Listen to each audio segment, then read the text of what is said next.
जी dear students, अब जो topic हम पढ़ने जा रहे हैं वो है जीन या अलील के इंटरेक्शंस।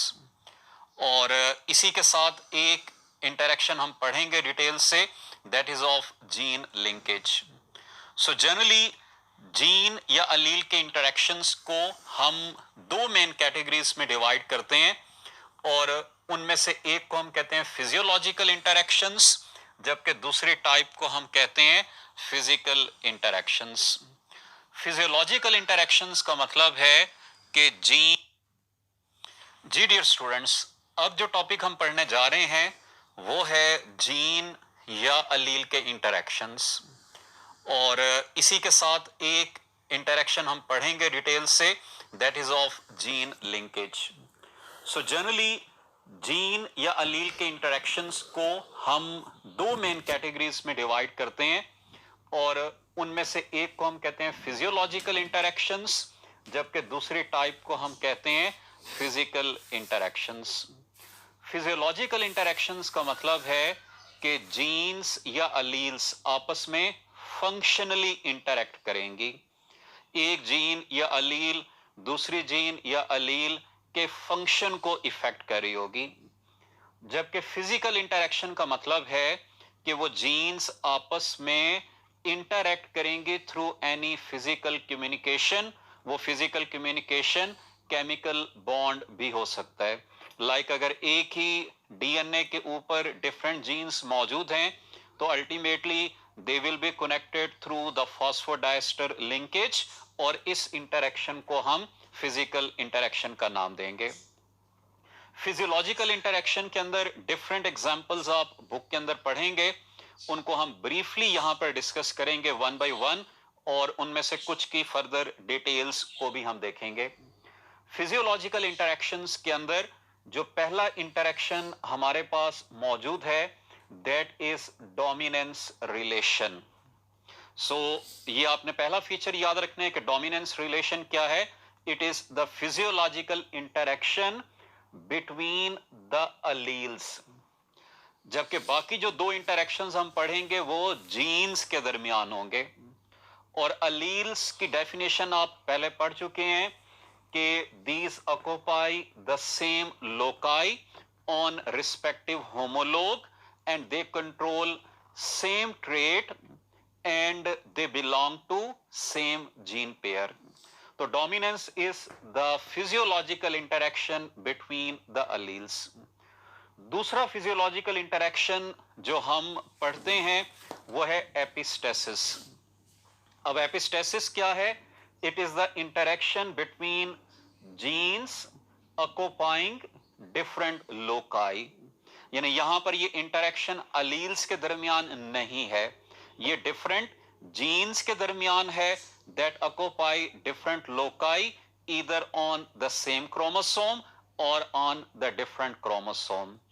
और इसकी एक एग्जांपल आप लोगों ने बुक्स के अंदर पढ़ी होगी बॉम्बे फिनोटाइप की, कि जैसे एबीओ ब्लड ग्रुप सिस्टम है उसकी डिटर्मिनेशन के अंदर दो जीन पेयर्स इन्वॉल्व होते हैं।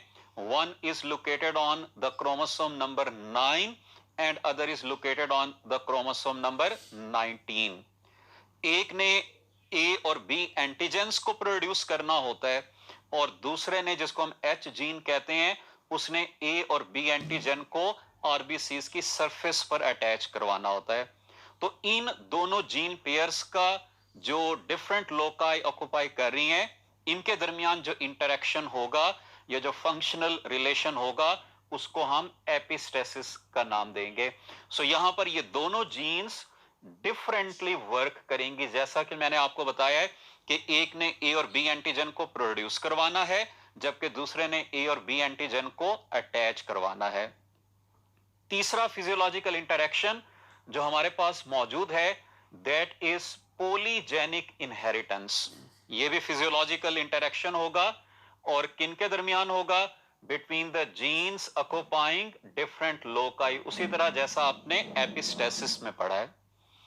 लेकिन डिफरेंस क्या होगा कि यहां पर ये जो डिफरेंट जीन्स हैं they will be working in the same manner, यानी ये एक दूसरे के इफेक्ट को या एडअप कर रही होंगी या नलीफाई कर रही होंगी। इसकी भी एग्जांपल्स हम आगे डिटेल से पढ़ेंगे।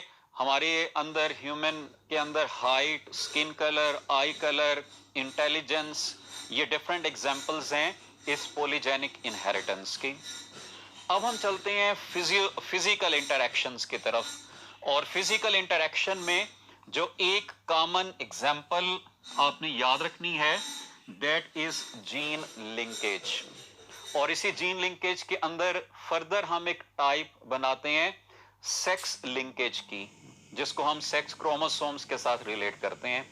तो पहले हम जीन लिंकेज की डिटेल्स को देखते हैं कि ये है क्या। So it is the interaction between the genes located on same chromosome, यानी सेम क्रोमोसोम पर जो जीन्स मौजूद होंगी उनके दरमियान फिजिकल इंटरैक्शन को हम जीन लिंकेज का नाम देंगे। और इन जीन्स को हम कहेंगे लिंक्ड जीन्स। याद रखिएगा, आपने पहले ये पढ़ लिया है कि these linked genes do not obey law of independent assortment।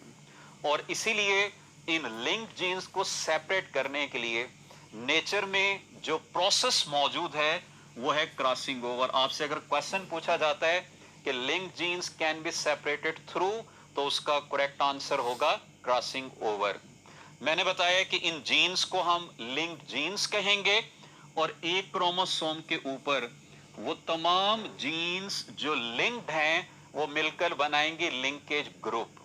हम चंद एक एग्जांपल्स देख लेंगे लिंकेज ग्रुप्स की।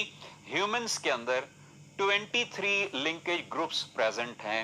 और आपको पता है कि humans have 23 pairs of chromosome, so that's why number of linkage groups will be equal to the number of homologous pairs of chromosome. So humans have 23 pairs, so have 23 linkage group. अगर किसी organism के अंदर 4 pairs होंगे तो it will be having 4 linkage groups. यहां पर ये चंद एक एग्जांपल्स आप याद रख सकते हैं कि लाइक एक्स क्रोमोसोम के ऊपर कलर ब्लाइंडनेस, हीमोफीलिया और गाउट की जीन्स मौजूद होती हैं। सो हम कह सकते हैं कि इन तीनों की जो जीन्स हैं they belong to same linkage group of X chromosome. इसी तरह क्रोमोसोम नंबर 11 के ऊपर sickle cell anaemia, leukaemia, albinism और इंसुलिन के जीन्स मौजूद होती हैं।